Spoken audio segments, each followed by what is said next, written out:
बिहार की राजनीति में सत्ता का समीकरण एक बार फिर से बदलने वाला है, ये तो आप भी जानते हैं। लेकिन इस बार सवाल जो है वो सिर्फ मुख्यमंत्री की कुर्सी का नहीं है, बल्कि पूरे पावर बैलेंस का है। अब ऐसे में सब यही जानना चाहते हैं कि अगर मुख्यमंत्री पद जो है वो भाजपा के खाते में जाती है तो जदयू के हाथ में क्या लगेगा। जदयू अपने हाथ जो है वो खाली तो नहीं रखने वाली। अगर ये सवाल आपके मन में भी है तो बता दूं कि बिहार की सत्ता में जो बदलाव होने वाला है, जदयू उसमें अपनी हिस्सेदारी का एक नया और मजबूत फॉर्मूला तैयार कर रही है। दरअसल एनडीए के भीतर चल रही चर्चाओं में ये लगभग तय माना जा रहा है कि मुख्यमंत्री भाजपा का ही होगा, क्योंकि खुद जदयू के कार्यकारी राष्ट्रीय अध्यक्ष संजय झा ने भी ये कहा है कि अभी तक ये तय नहीं हुआ है कि एनडीए के किस घटक दल के नेता को मुख्यमंत्री बनाया जाएगा, लेकिन लगभग ये तय माना जा रहा है कि मुख्यमंत्री पद भाजपा को ही जाएगा। अब आपको ये भी बता दें कि एनडीए की बैठक की जो औपचारिकता है वो अभी शेष है, लेकिन अगर भाजपा का मुख्यमंत्री बनता है तो इसके बदले जदयू भी अपनी राजनीतिक हैसियत के हिसाब से पावर शेयरिंग का जो पूरा गणित है वो सेट करना चाहेगी। तो कौन सी गणित यहाँ पर सेट होगी, जानते हैं।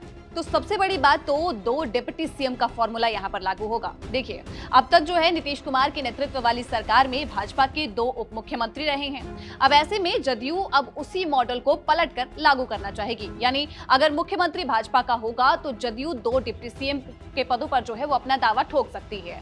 इन पदों के लिए जिन नामों की सबसे ज्यादा चर्चा हो रही है उनमें सबसे पहले विजय चौधरी का नाम है और उसके बाद निशांत कुमार का नाम शामिल है। ये चयन सिर्फ नामों का नहीं बल्कि सामाजिक संतुलन को देखकर भी होगा, जैसे कि एक चेहरा जो है वो अगड़ी जाति से और दूसरा पिछड़े वर्ग से। और ये चयन सिर्फ नामों का नहीं बल्कि सामाजिक संतुलन का भी हिस्सा होगा, जैसे कि एक चेहरा अगड़ी जाति से और दूसरा पिछड़े वर्ग से है। ये समीकरण राजनीतिक लिहाज से भी जदयू के लिए बेहद जरूरी है ताकि पार्टी अपनी पारंपरिक वोट बैंक को बिल्कुल साधे रखे।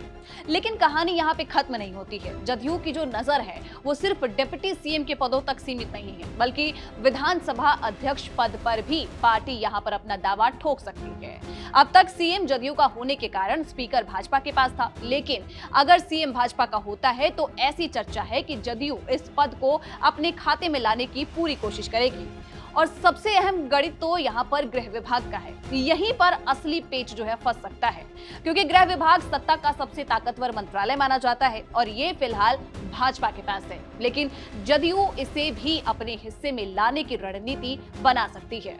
कहा जा रहा है कि अगर विजय चौधरी डिप्टी सीएम बनते हैं तो उन्हें गृह मंत्रालय दिया जा सकता है। पर सवाल ये है कि क्या ये जो फॉर्मूला है वो इतनी आसानी से लागू हो सकता है? जवाब तो आने वाला वक्त ही देगा, क्योंकि ये इतना आसान बिल्कुल नहीं है।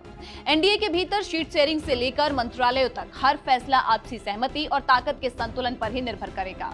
26 मार्च के बाद जदयू की कोर कमेटी की बैठक होगी, जिसमें इस पर अंतिम रणनीति बन सकती है। लेकिन एक बात साफ कही जा रही है कि नीतीश कुमार की सहमति के बिना कोई भी फॉर्मूला फाइनल नहीं होगा। साथ ही नई सरकार के एजेंडे में 7 निश्चय पार्ट 3 को भी शामिल करने पर जोर दिया जाएगा, ताकि विकास का नैरेटिव जो है जो जेडीयू ने बनाया है वो बना रहे। कुल मिलाकर मुख्यमंत्री की कुर्सी भले ही भाजपा के पास जा सकती है, लेकिन जदयू अपने हिस्से की ताकत को पूरी मजबूती से सुनिश्चित करेगी। बाकी आपकी क्या राय है, कमेंट बॉक्स में जरूर बताइएगा और देश दुनिया की तमाम जानकारियों के लिए देखते रहिए दैनिक जागरण।